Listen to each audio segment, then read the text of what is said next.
Hi friends, అందరికీ నమస్కారం అండి. Sandhya village and YouTube channel start చేసినాను ఫ్రెండ్స్. అవి నా వీడియోస్ అందరు చూస్తూనే ఉంటారు. కానీ నేనేం చేసినంటే అన్నీ షార్ట్ వీడియోస్, అంటే షార్ట్ వీడియోస్ మాత్రం పెట్టాను. దానివల్ల ఏంటంటే నాకు సబ్స్క్రైబర్స్ అయితే చాలామంది అయ్యారు, కానీ వాచ్ అవర్స్ రాలేదు.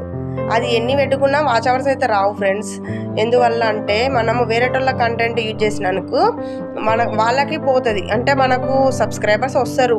వేరే వాళ్ళ కంటెంట్ యూజ్ చేయడం వల్ల ఇప్పుడు యూట్యూబర్స్ ఏం చేస్తారు, ఇప్పుడు నీది కాదు కంటెంట్ అని వాళ్ళకి తెలిసిపోతుంది అన్న. అందువల్ల మనం ఏం చేయాలంటే మన ఓన్ కంటెంట్ మాత్రమే పెట్టాలి. ఓన్ కంటెంట్ పెట్టినట్లయితే మనకి ఏ ప్రాబ్లమ్స్ ఉండవు. ఇప్పుడు మంచిగానే ఉంటుంది, తర్వాత కాపీ రైట్స్ అంటారు, కాపీ స్ట్రీమ్ అంటారు. అంత అవసరం ఏముంది, వేరేటోళ్ళ కంటెంట్ పెట్టాల్సిన అవసరం ఏముంది ఫ్రెండ్స్ మనకు. కానీ మనం కూడా క్రియేట్ చేసుకోవచ్చు. నేనైతే కొత్తగా ఛానల్ సబ్స్క్రైబ్ చేసినాను కనుక కొత్తగా మనం యూట్యూబ్ స్టార్ట్ చేసినాను ఫ్రెండ్స్. నాకు అంతకన్నా ఎడిటింగ్ ఏది నాకు రాదు. ఇప్పుడు నేను నేర్చుకుంటున్నాను, అంటే యూట్యూబ్ వాళ్ళని చూసే నేను నేర్చుకున్నాను. నన్ను అయితే ఆదరిస్తారని నేనైతే మనస్ఫూర్తిగా కోరుకుంటున్నాను ఫ్రెండ్స్. నేనెందుకు ఈ వీడియో తీయాల్సి వచ్చిందంటే దీంట్లో ఒక కంటెంట్ ఉంది. నేను చెప్పదలుచుకుంది ఏంటంటే, నేను షార్ట్ వీడియోస్ పెట్టాను, నేను వేరేటోళ్ళ కంటెంట్ తీసుకొని పెట్టాను కనుక మీరు కూడా తీసుకోవద్దని ఈ వీడియో పెడుతున్నాను. నాలాగా ఎవరైనా నాకు తెలియకైతే చేసిన ఫ్రెండ్స్, అది కొత్త రూపంలో ఎలా ఉంటుంది. అందరి కంటెంట్ పెట్టి మనం వ్యూస్ సంపాదించుకున్నా, సబ్స్క్రైబర్ను కూడా సంపాదించుకున్నా, కానీ నా ఓన్గా పెట్టుకుంటే ఈ కాంచెలు అయితే నా ఓన్ పెడతా ఫ్రెండ్స్. ఇక నాకు పాటలు ఆటలు ఏదైనా ఉంటే డీజే సాంగ్స్ అలా డ్యాన్సెస్ అవి కూడా పెట్టుకోవచ్చు. అది మన లోగో ఉంటుంది కదా, మన లోగో మన పాటల మీద మనం పెట్టుకుంటేనే అది మంచిగా ఉంటుంది. అన్నీ వేరేటోళ్ళు యూజ్ చేస్తున్నా అది మన పర్లేదు, కానీ వేరేటోళ్ళ కంటెంట్ పెట్టడం వల్ల అది ఇప్పటికే కాదు 3 నెలలకైనా 4 నెలలకైనా కాపీ రైట్స్ వస్తుందంట.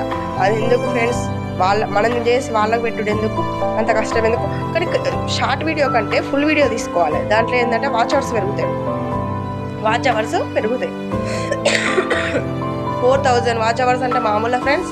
ఎన్ని వీడియోస్ కావాలా, ఎంతమంది చూడాలా ఆడియన్స్. కానీ షార్ట్ వీడియోలో చూసినంత వ్యూస్ అయితే లాంగ్ వీడియోస్కి అయితే వస్తలేవు. ఎందుకంటే మనం కొత్తగా ట్రై చేస్తున్నాం కదా, మనం ఎవరో తెలియదు.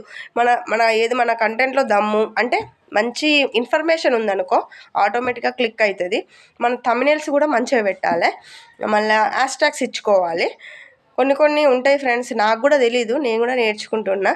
ఓకేనా. నా ఇన్ఫర్మేషన్ అయితే మీకేమన్నా యూజ్ అయినట్లయితే లైక్ అయితే ఖచ్చితంగా కొట్టండి ఫ్రెండ్స్. నేను లైక్ అడుక్కోవడంలో తప్పలేదు, ఎందుకంటే ఒక యూట్యూబర్ ప్రతి ఒక్కరు అడుక్కోవాల్సిందే. అది మిమ్మల్ని అడుక్కోవడం నాకు తప్ప అనిపిస్తలేదు ఫ్రెండ్స్. ఓకేనా. ధన్యవాదాలు అందరికీ. నన్ను అయితే ఆదరించండి, లైక్ చేయండి, సబ్స్క్రైబ్ చేసుకోండి. నా ఛానల్లో మంచి వీడియోస్ అయితే ఈ కంచెలి నా ఓన్గా పెడతాను. ఇక ఏ కంటెంట్ అయితే యూజ్ చేయండి. ఓకేనా ఫ్రెండ్స్, బాయ్ అండి.